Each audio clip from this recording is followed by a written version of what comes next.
রাজনীতি যারা করেন, প্রতিহিংসার রাজনীতি কোনো মঙ্গল বয়ে আনে না। ইসলাম হলো ক্ষমা সুন্দর দৃষ্টি। এটাই, আপনার উপর অন্যায় করা হয়েছে, আপনি তাকে মাফ করে দেন। একটা সময় দেখবেন আপনার ভক্ত সে হয়ে গেছে, সুবহানাল্লাহ বিহামদিহি। আপনি মারলেন, সে মেরেছে বিধা আপনি মারলেন, আপনি এবার তার ক্ষতি করলেন, এর কোনো ফায়দা নেই। এই হিংসাটা থেকেই যাবে। ইসলাম কখনো প্রতিহিংসার রাজনীতি পছন্দ করে না।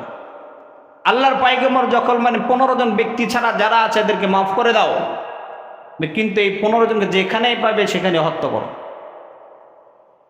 যার রাআইতুমুহু ফাকতুলুহুম, যখন তাদেরকে দেখবে হত্যা করো।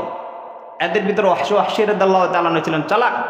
উনি আল্লাহর পয়গম্বরের ইতিহাস তো দেখেছেন, উনি জীবন এর চেয়ে দয়াবান আর কে আছে।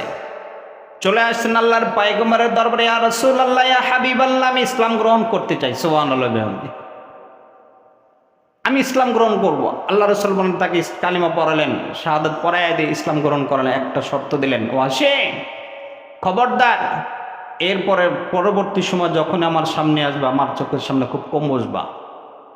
যখন তিনি মজলিস হয়, আলোচনা হয়, আমার চোখের সামনে তো ঘোরাফেরা বেশি করবো না। কেন? আমি পয়গম্বর মুক্তি যদি কোনো লানত হয়, বদদুয়া বের হয়ে তোমার ক্ষতি হবে। এই ওয়াহশী, সেই ওয়াহশী হযরত হামজা রাদিয়াল্লাহু তাআলা হত্যা করেছিলেন, কলিজা বের করে চাবাইছিলেন উনি। এরপরেও আল্লাহর পয়গম্বর তাকে ক্ষমা করে দিয়েছেন। আমরা কি শুরু করেছি? যেই ছাত্র জনতা যারা কোটা সংস্কার, বিষয় বৈষম্য বিরোধী আন্দোলনে যারা শাহাদাত বরণ করেছেন, আল্লাহ তাআলা এদের শাহাদাতকে কবুল করুন, বলেন আমিন। এদের রক্তের বিনিময়ে আমরা আজকে নতুনভাবে দ্বিতীয়বার স্বাধীনতা অর্জন করেছি। আমরা তাদের যেই স্বপ্ন, এদের স্বপ্ন হলো বাংলাদেশটাকে একটা সুন্দর একটা জায়গাতে উঠাবো, দুর্নীতিমুক্ত হবে মানুষ, বিশেষ করে মানুষের যে বাক স্বাধীনতা দেওয়া হবে, কথা বলার মধ্যে সকলেকে এই দেওয়া হবে। অপরাধ আপনি করবেন, যত বড় ক্ষমতাধর হন না কেন, সাধারণ মানুষ আপনাকে প্রশ্ন করবে, আপনি এটা কেন করলেন। প্রতিবিধি ভাষা তৈরি করা লাগে। সুন্দর একটা রাষ্ট্র গঠনের চিন্তাভাবনা তাদের মাথায় আছে। আমরা তাদের এই চিন্তাভাবনাকে স্বাগত জানাই, আল্লাহ তাআলা কবুল করেন, বলেন আমিন। একদল যারা আছে এই প্রতিহিংসার রাজনীতি করতে গিয়ে মানুষের ঘর বাড়ি পড়ে ছারখার করছেন। শুধু এটাই শেষ না, দেশের সম্পদ থানা ভাঙচুর যে করে অস্থির করছেন। এই যে থানা, যেগুলো কাদের টাকা করা, সরকারের টাকা না, আমাদের টাকায় করা। এগুলা আপনার বাড়ি আপনি ধ্বংস করছেন। 18-20 কোটি মানুষ, এর ভিতর টাকা আছে তাদের, ট্যাক্সের টাকা ওঠানো, আপনি ভেঙে দিয়ে আসলেন আপনার প্রতিহিংসায়। এই মানুষের জবাব দিয়ে আপনি পাবেন কোথায়? এটা তো না। আপনি যদি দেশপ্রেম হন, দেশভক্তি আপনার ভিতরে থাকে, ভালোবাসা থাকে দেশের প্রতি, সরকারি সম্পদ, জনগণের সম্পদগুলো আপনি হেফাজত করা এই মুসলমান হলে আপনার নৈতিক দায়িত্ব। যার কারণে আমরা বিএনপি করে, জামাত করি, ইসলামী আন্দোলন যেই করে না কেন, প্রতিহিংসার রাজনীতি ইসলাম কখনো চায় না, পছন্দ করে না কখনো। এই জন্য সম্পদ, দেশের সম্পদগুলো আমার আপনার প্রত্যেকের ব্যক্তিগত দায়িত্ব হেফাজত করা। আল্লাহ তাআলা আমাদেরকে বুঝদান করেন, জোরে বলেন আমিন। আপনি মারলেন, সে মেরেছে, আপনি মারলেন, ফায়দা কি হলো? আপনি সে একই তো নায়ের মাঝে।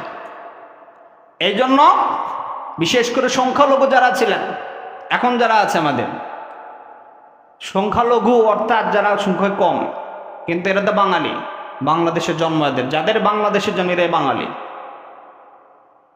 ইসলাম কখনো এদের উপর আক্রমণ করে নাই।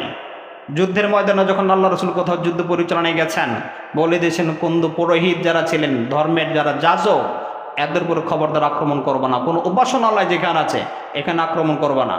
বয়স্ক যারা, বৃদ্ধ যারা চলতে পারে না, এদের উপর আক্রমণ, যারা ঘরে আছে এদের উপর আক্রমণ করবা না। শিশু বাচ্চা যারা আছে এদের উপর আক্রমণ করবা না। নারী যারা আছে এদের উপর আক্রমণ করবা। যারা মাঠে, এদের উপর তোমরা আক্রমণ করো। এটা ইসলাম শিখায় আমাকে। আল্লাহ আমাদেরকে বুঝদান করেন। ইতিহাসের নজির দেখায় গেছেন, কওমে অঙ্গনে আলেম ওলামাগণ, ইসলামী আন্দোলনের লোকজন, জামাত শিবিরের লোকজন দেখিয়ে গেছেন। এরা সকলে ব্যক্তিগতভাবে নিজের দায়িত্বে প্রত্যেকটা হিন্দু মন্দির যেগুলো আছে এই যেগুলো তারা সারা রাত জাগ্রত করে পাহারা দিয়েছেন। সুবহানাল্লাহ। আল্লাহ তাআলা এদের শ্রম কবুল করেন, বলেন আমিন। এরাই মূলত দেশপ্রেমিক। যারা ভাঙচুরের ভিতরে আছেন এরা দেশপ্রেমিক না। কিভাবে বলেন আপনি?